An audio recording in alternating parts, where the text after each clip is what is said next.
আপোনালোকক সকলোকে ট্ৰাইবেল সংঘ আৰু CC2R হৈ এই গণসমাৱেশলৈ আদৰণি জনাইছোঁ। আমি সকলো আজি একত্ৰিত হৈ আমি যি বাতৰি দিব বিচাৰিছোঁ সেই সম্পৰ্কত মই দুআষাৰ ক'ব বিচাৰিছোঁ। কোনো কোনো সংগঠনে কৈছে ছয় জনগোষ্ঠীৰ কোনো কোনো সংগঠন যিবিলাক সংগঠনে ট্ৰাইবেল ষ্টেটাছ ডিমাণ্ড কৰিছে, জনজাতিকৰণ ডিমাণ্ড কৰি আহিছে বিগত 1-1.5 মাহত। কোনো কোনো নেতাই কৈছে হু ইজ আদিত্য খাকলাৰী। আজি মই ক'ব খোজোঁ যে আদিত্য খাকলাৰী আজি 1 লক্ষ মানুহ। আদিত্য খাকলাৰী কণ্ঠটো হৈছে অসমৰ 43 লাখ জনজাতিসকলৰ কণ্ঠ। আদিত্য খাকলাৰীয়ে যি কৈছে সেই অসমৰ এবৰিজিনেল ভূমিপুত্ৰ জনজাতিসকলৰ হৃদয়ৰ কথা কৈছে, মনৰ কথা কৈছে যে অসমৰ 6 জনগোষ্ঠীৰ জনজাতিকৰণ আমি কেতিয়াও মানি ল'ব নোৱাৰোঁ। খুবেই স্পষ্ট কথা। লোকুল কমিটিৰ ৰিকমেণ্ডেশ্যন ফলো কৰিব লাগিব চৰকাৰে। লোকুল কমিটিয়ে কৈছে 5টা ক্ৰাইটেৰিয়া ঠিক কৰি দিছে। ট্ৰাইবেল হ'বৰ কাৰণে মিনিমাম 5টা ক্ৰাইটেৰিয়া ফুলফিল কৰিব লাগিব। 5টা বৈশিষ্ট্য পূৰণ কৰিব লাগিব। বৈশিষ্ট্য 1, ইণ্ডিকেশ্যন অফ প্ৰিমিটিভ ট্ৰেইট।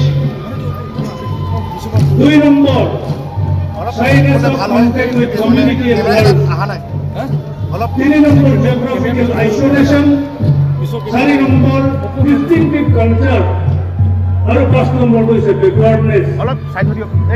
আদিম অৱস্থা প্ৰাপ্তিৰ লক্ষণ সুস্পষ্ট সংস্কৃতি যাৰ আছে, ভৌগোলিকভাৱে বিচ্ছিন্ন ঠাইত যিসকল লোক থাকে, অন্যান্য জনগোষ্ঠীৰ সংস্পৰ্শত আহিবলৈ যাৰ লজ্জাবোধ আছে, দ্বিধাগ্ৰস্ততা আছে, যিবিলাক জনগোষ্ঠী সাংস্কৃতিকভাৱে, ভাষিকভাৱে, শৈক্ষিকভাৱে, অৰ্থনৈতিকভাৱে, ৰাজনৈতিকভাৱে পিছপৰা সেইসকল জনগোষ্ঠীকহে ট্ৰাইবেল কৰা হয়।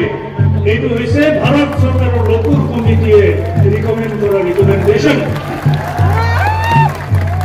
গতিকে ৰিকমেণ্ডেশ্যনটো ভাৰত চৰকাৰে ফলো কৰিবই লাগিব। আমি কিয় বিৰোধিতা কৰিছোঁ? 1996 চনত মাত্ৰ এটা জনগোষ্ঠীক ST কৰিছিল 6 মাহৰ কাৰণে, আৰু সেই 6 মাহত বৰ্তমানে স্বীকৃত ট্ৰাইবেলৰ যিবোৰ reserve seat, medical college, engineering college, ayurvedic college আৰু সকলোবোৰ উচ্চ শিক্ষা প্ৰতিষ্ঠানত ট্ৰাইবেলৰ কাৰণে সংৰক্ষিত আসনবিলাক কোচ ৰাজবংশী ছাত্ৰ ছাত্ৰীয়ে হস্তগত কৰিছিল। আনকি মাজুলী যি ৰিজাৰ্ভ চিট ট্ৰাইবেলৰ, তাৰ পৰা MLA জিকি আহিবলৈ সক্ষম হৈছিল। মাত্ৰ এটা জনগোষ্ঠী ST হওঁতে আমাৰ এই অৱস্থা। আৰু 6টাকে যদি বৃহৎ আৰু আগবঢ়া জনগোষ্ঠীবিলাক যদি ট্ৰাইবেল হ'বলৈ হয়, আমাৰ অৱস্থা কি হ'ব ৰাইজ আপোনালোকে সকলোৱে বুজি পায়। আৰু সেইকাৰণে আপোনালোক ওলাই আহিছে একেলগে আৱাজ দিবলৈ, no further inclusion of any community in the list of ST। পুরা কথা। ভারতের স্বাধীনতা লাভ করার ৭৮ বছরের পিছত কোনো জনগোষ্ঠীক আৰু ট্ৰাইবেল কৰাৰ এতিয়া দিন আৰু নাই। ট্ৰাইবেল কৰিব বিচাৰিছে একমাত্ৰ কাৰণত বৰ্তমানৰ ট্ৰাইবেল অলপকে লাহে লাহে ক্ৰমান্বয়ে ডেভেলপ হৈ আহিছে। অলপ মিনিমাম কনষ্টিটিউচনেল ৰাইটছখিনি আমি উপভোগ কৰি আছো। সেইটোত চকু পৰিছে, চকু চৰহাবিলাকৰ চকু পৰিছে যে ট্ৰাইবেল বহুত ওপৰলৈ গ'ল, গতিকে সিহঁতক আকৌ নমাই আনিব লাগে। এইটোৱেই কাৰচাজি। আমাক পুনৰ ধ্বংস কৰিবলৈ, আমাক পুনৰ বঞ্চিত কৰাৰে এটা ষড়যন্ত্ৰ। ইয়াৰ বাবে এইটো একো নহয়। গতিকে এই ষড়যন্ত্ৰক আমি মষিমূৰ কৰিব পাৰিব লাগিব। আৰু ডেফিনেটলি আপোনালোকে যদি সহযোগ কৰে, আমি CC2 ইয়াক প্ৰতিহত কৰিহে ক্ষান্ত হম।